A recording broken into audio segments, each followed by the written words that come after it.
Parce qu'il est exactement 7 heures pour accueillir Ghislain Pierre-Essonneau, déjà bien installé d'ailleurs, pour la revue de presse. C'est tout de suite avec vous du côté de Yaoundé. Ghislain Pierre-Essonneau, bonjour et bienvenue. Douala, bonjour Patricia Keyi, bienvenue donc à Yaoundé, la capitale camerounaise, où je vous accueille le cœur enflammé de joie comme d'habitude, vous mais également les millions de téléspectateurs de Canal International, j'aime à le dire ainsi, ceux du Cameroun et du monde entier qui sont tout chargés fort d'informations. Bienvenue donc à ce rendez-vous, c'est la revue de presse du Canal Matin et donc sur Canal International.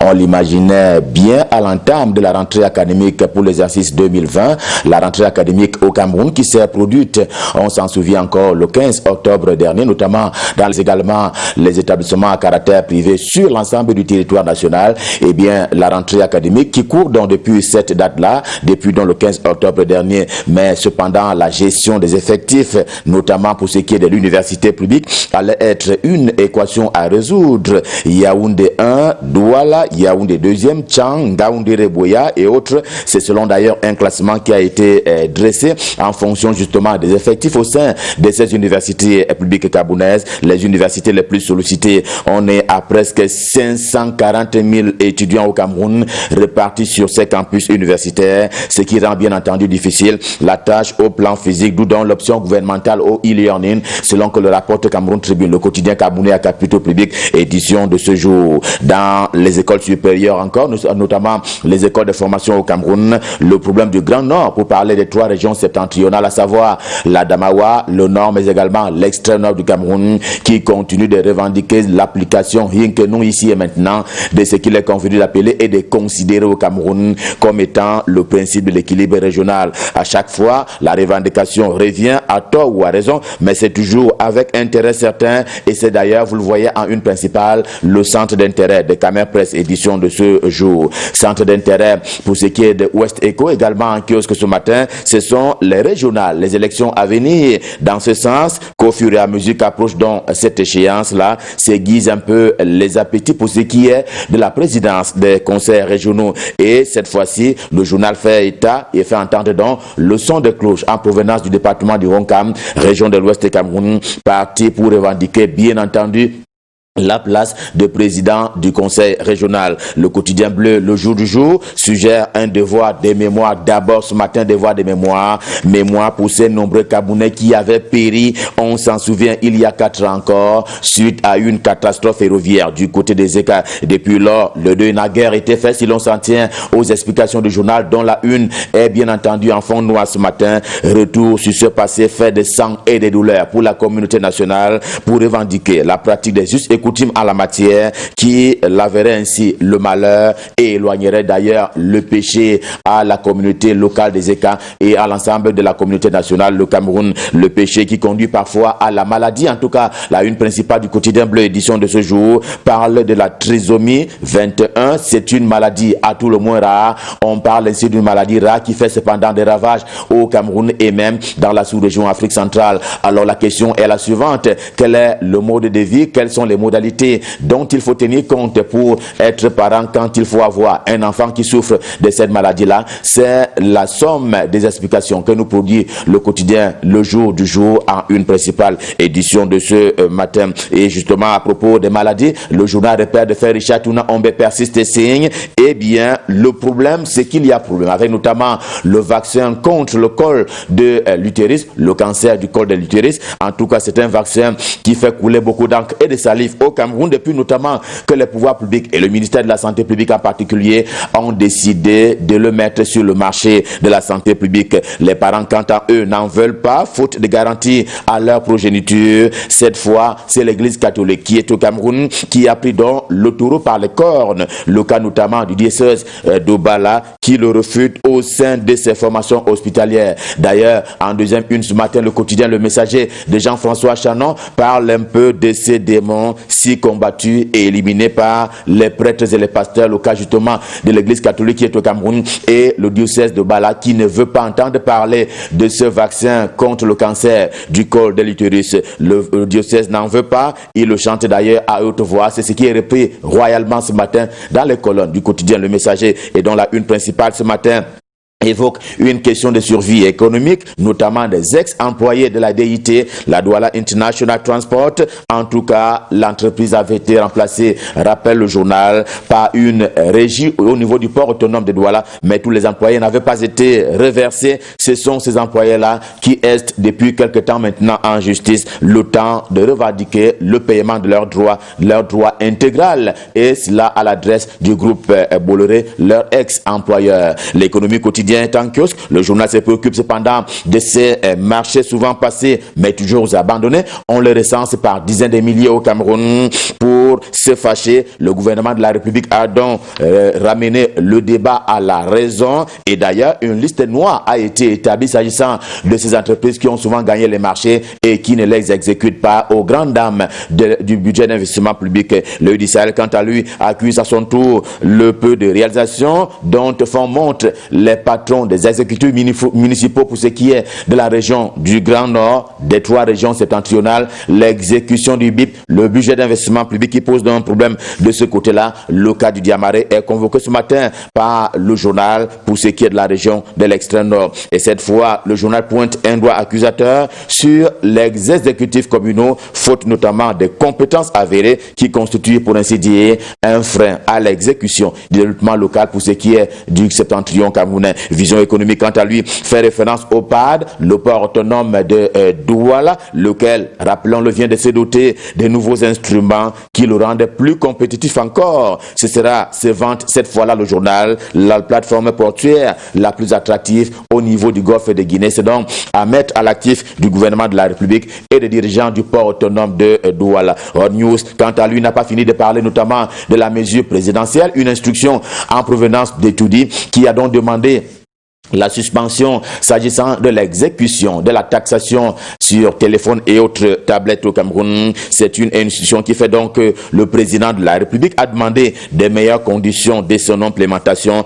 Il s'agira donc de redéfinir un cadre pour les besoins de la cause. Ces explications, Éco Matin se les approprie aussi ce matin pour bien dire que l'instruction présidentielle n'écrase pas, n'écrase pas le paiement des taxes et autres frais de douane pour ce qui est de l'achat, de l'acquisition de téléphones. Cela constitue plutôt un report. Il n'est pas question de comprendre que cela n'existera plus jamais sous le ciel du renouveau. Il s'agit simplement d'un report. Le chef de l'État ayant demandé la redéfinition notamment d'un cadre pour l'exécution de cette mesure, une mesure à la fois économique qui devrait permettre au Cameroun d'élargir son assiette fiscale. Cela relève d'ailleurs d'un paysage normatif qui fera mieux corps avec l'environnement camerounais. Diapason, le journal de François Mboka est en kiosque, le journal qui retourne à son tour au port autonome de Douala, le PAD, pour louer, saluer et apprécier les éléments de modernisation dont vient de se doter Cyrus Ngou, le patron du port autonome de Douala. Le port autonome de Douala qui prospère, qui démocratise la gestion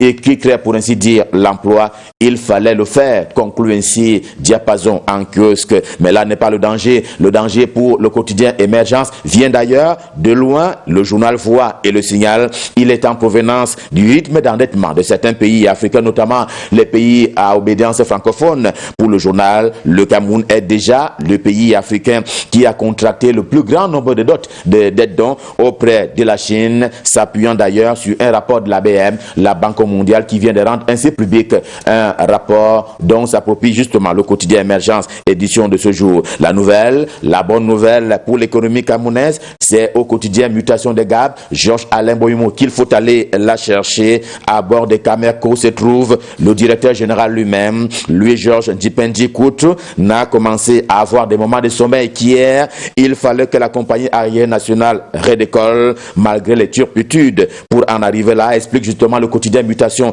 édition de ce jour, il a fallu du tact, de la rigueur et du sens élevé pour l'intérêt national, l'intérêt supérieur de la nation. Il faut donc s'en féliciter. Réalité, le journal des Pongouaré qui dit doute cependant du sens, du respect des institutions nationales de la part d'une élue de la nation, Nouran Fouting, qui est d'ailleurs député PCRN, Parti camerounais de la réconciliation nationale, dont Kaba Libi est le leader national. Elle s'est dressée contre médias et même collègues politiciens comme si elle leur en voulait depuis des lustres, et le journal demande simplement à Kaba Libi de prendre soin de son militant, qui plus est collègue député du côté de l'Assemblée nationale. national. L'action place également son mot ce matin dans le schéma de ces élections régionales du 6 décembre prochain. Question de montrer comment le RDPC est complètement en séance d'entraînement, avant la lettre pour parler de la campagne électorale, mais non sans avoir eu et faire face également à un certain nombre de recours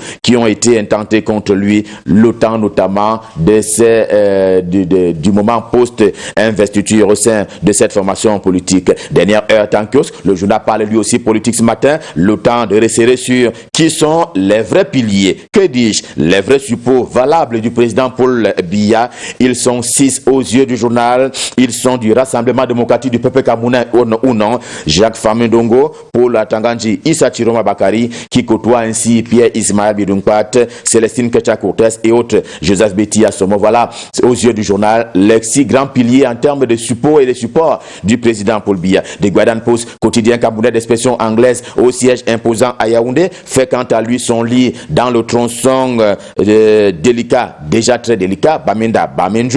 Eh bien, on n'a pas beaucoup avancé sur ce projet-là, un projet pourtant intégrateur pour ce qui est des deux régions dites anglophones, l'extrême nord, que dis-je, le nord-ouest et le sud-ouest camerounais. Son visage reste assez fort, mais pour parler ainsi de la construction de cette route-là, la route qui reste gouvernée par des bourbiers qui ne font que aller de mal en pire, si l'on s'en tient donc à ces exclamations du quotidien de Guardian Post, édition de ce jour. Bourbier également à caractère sportif, selon signature à proprement parler. On y est depuis notamment que la Fédération camerounaise de football FECAFOOT a cultivé son champ de déviance face à l'État du Cameroun par la suite des scènes de guerre non martiales entre les présidents de clubs et la Ligue de football professionnel du Cameroun, la LSPC, dont le général Pierre Semengue est le président. Quelle que soit la route et le bout à atteindre, que dis-je, le but à atteindre, eh bien, n'oublions pas ceci, et c'est un rappel qui est fait ce matin par le journal Afrique Libre, le Cameroun est en campagne, il est en campagne contre les accidents. Afrique Libre reparle ainsi de ses actions de prévention routière qui ont été initiées par le ministère des Transports, dont le patron est Jean-Ernest Massenangale Bibeye. Revue de presse Made in Cameroun, édition de ce mercredi Stop Fin. Le cœur enflammé de joie, évidemment, nous vous avons servi. Le prochain rendez-vous, c'est demain quand il sera 7h et nous serons là à cœur joie, toujours le cœur enflammé de joie. Nous repartons du côté de Douala dans cet état d'esprit pour repasser le témoin à Patricia Keye qui est à Douala pour la suite et la fin de Canal Matin. C'est donc à elle que je m'en vais repasser le pouvoir. C'est à vous Patricia Keye, c'est à vous Douala. C'est à nous du côté de Douala. Merci à vous, Ghislain Pierre et Sono, pour ce moment toujours précieux que nous passons en votre compagnie du côté de Yaoundé. Ici à Douala, je suis toujours là en compagnie de nos magnifiques téléspectateurs. C'est une famille aujourd'hui. On va continuer donc le tour voilà, pour les informations. Mais cette fois, nous allons un petit peu au-delà de nos frontières. Quoique nous restions en Afrique, nous allons savoir ce qui se passe chez nos voisins. On commence donc à l'instant par la Guinée. On parle bien sûr des présidentielles en Guinée, c'est l'information majeure du moment. Présidentielle en Guinée, la CENI publie les premiers résultats provisoires partiels. La Commission électorale nationale indépendante a commencé mardi soir, c'était hier, à proclamer au compte-gouttes les résultats de l'élection présidentielle de ce dimanche.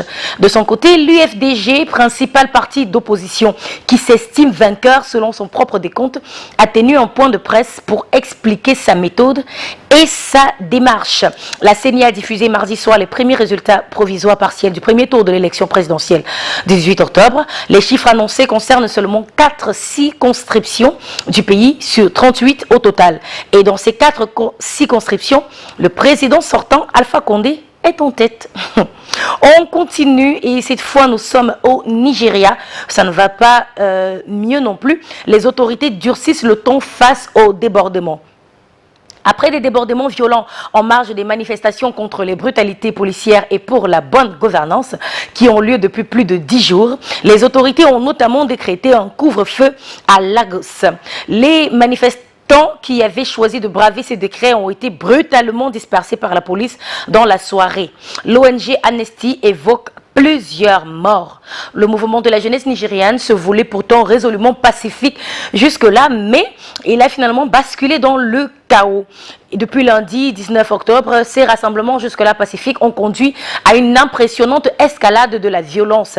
Des bandes de jeunes casseurs qualifiés de voyous ont détruit des véhicules, blessés, voire tué des manifestants dans plusieurs villes du pays.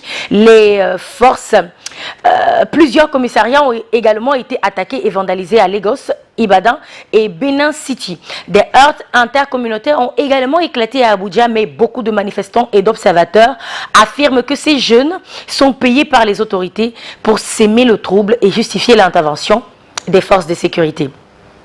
En France, au Mali, à l'instant, dans le nord et le centre, écoles et enseignants sont en proie à la menace djihadiste. Un temps fermé pour cause de pandémie de Covid-19, les écoles maliennes sont aujourd'hui officiellement ouvertes. Le baccalauréat est d'ailleurs actuellement en cours. Pourtant, certaines écoles restent portes closes du fait de l'insécurité. Dans le nord et le centre du pays, des livres ont été brûlés en auto-da-fé. Des écoles ont été fermées sous la pression terroriste. Selon le responsable syndical, de plus en plus d'enseignants arrêtent le métier afin de ne plus être une cible. Aucune donnée chiffrée n'existe sur ces reconversions, mais plus de 1200 écoles ont été fermées au Mali du fait de l'insécurité. Voilà ce à quoi nous allons nous en tenir ce matin pour le tour de la presse, voilà, à l'international, au-delà de nos frontières. Vous regardez Canal Matin, nous sommes ensemble jusqu'à 8h55 par là pour le moment.